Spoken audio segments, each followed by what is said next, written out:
What's your ideal man?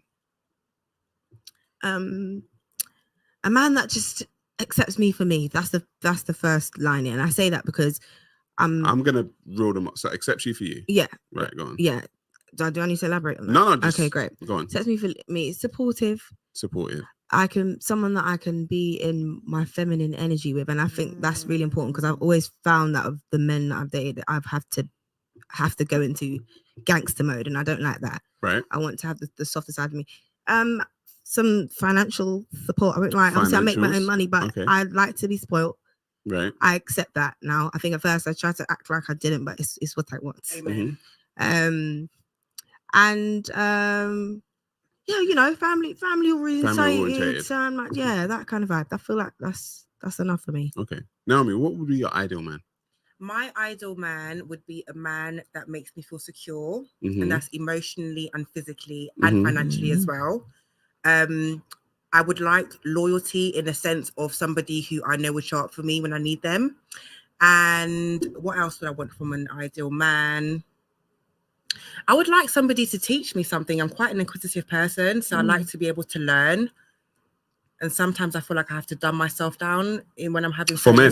That is the worst. For the men that you meet. Yeah. Okay.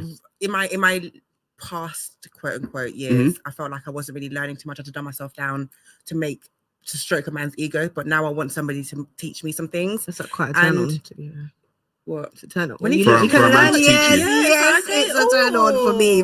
Yeah, I love that. But I really liked what Nina said about a man who really brings that masculine energy, because I would like to tap in more into my feminine energy, and I don't think I've had the opportunity to do that in the past years. So the reason why I asked that is the follow up question is, knowing what your ideal man is, when you look back at your life and those have been the things that you want, what have the results been like? Those haven't always been the things that I want. No, I'm saying if you want this type of man, your results, have you got that type of man ever in your life? The only aspects that I have not acquired is the teaching part. To be fair, even that's a loose lie. I think there are certain things that I want to learn that I'm looking for. I have been taught things by men, but now that I have a clearer idea of like what it is I want to be taught, I know what to look for. I've always felt secure. I've always been given space to act feminine, even though I think in my younger years I was too busy acting like a strong Black woman that I didn't, play my quote unquote part. But yeah, the teaching thing is the only thing that is now the missing link for me personally. Have you got the results? I feel like I've had the results, bar a couple of things, and so that means you haven't. You haven't. No, we're not fully. Yeah. You haven't fully had that. Yeah. So what I'm trying to say is are the expectations that people build in their head of what they want realistic? Because because I can build the perfect woman inside my head, right? But if I've never even met that woman, never even had that woman, never been close to having that woman, are my expectations unrealistic because I've never had it and I've never seen it? I don't want to say unrealistic, but sometimes, I think sometimes expectations are super high, and humans are humans. Nobody's going to be that perfect version of who you want them to be. However, I feel like you can get close enough to it. Yeah, I mean, you can get close enough to it, but the thing is I think the difference between men and women when it comes to what men and women want, I think women have that ideal and they really do search for that ideal. Whereas men will get a 6 out of the 10 and be like, all right, fine, I'll deal with that. I'm fine with that. Whereas women are looking for the 10, right? And I think that is one of the reasons why when we ask, what do women want? It's like, if this is what you want and you've never been able to attain it, or you've never even seen anyone around you attain it, or you've never been in a space where it can be attained, is how realistic is it? Yeah, exactly. You're laughing because it's like, exactly. How realistic is it? I don't know.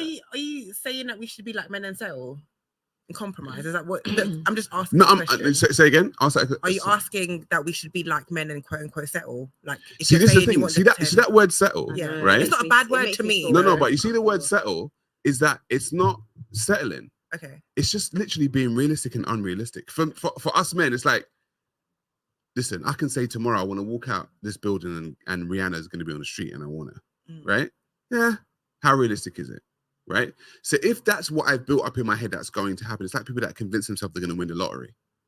I'm going to win it. These numbers are going to be it for all of their life and never win the lottery. So it's like if you never attain something, you can have all the goals that you want, right? But there has to be some kind of trade-off where you think, okay, is it realistic what I want?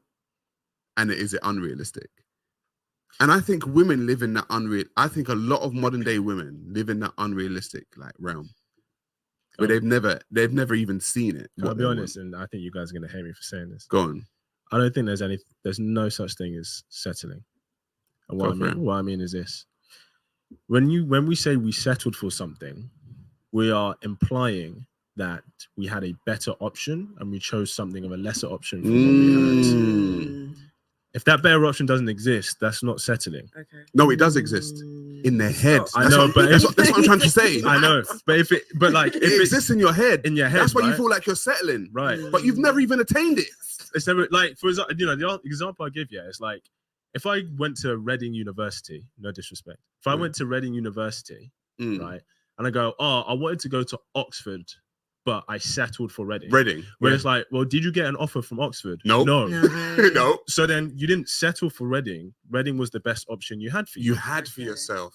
Like human beings, we 100%. naturally choose the best option we have available. Right. Which means we never actually settle. Because what it is that women can say, I want this billionaire dude.